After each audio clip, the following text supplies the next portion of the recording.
Allah. Allah. Wambi. Ada. Kumbe huko. Niko mzee. Umepotelea wapi bwana? Niko mzee. Mimi ndo naingia, naona ndo naingia. Karibu. Kumbe huko. Yaani hata hodi man. Ndugu yangu nabisha wa nini hapa, tushazoea. Ndugu yangu mimi nina shida moja. Sisi yani napita tu. Ndugu yangu kuna mtu ananigongea. Yaani kuna mtu nikitoka na anatumia ule muda anaona bibi. Na umejua aje ni bibi. Sasa wanagongeanga nini? Haina shida. Sasa ile harufu amepiga jana. Hiyo venye nimeingia kumhaki tu hivi. Kuna kale harufu kalipiga. Kaka ni sio kawaida. Kake nakajua. Sasa juu hii plot ni ndogo tu. Na sisi ni kama mandugu. Na watu wote wanaishi plot, mimi peke yangu ndo naoa.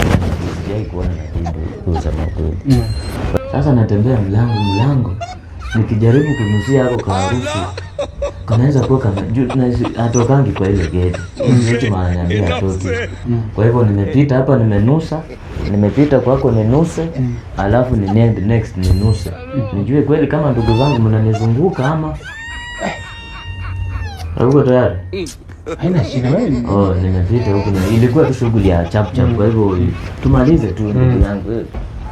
Allah. Baba wa mbinguni,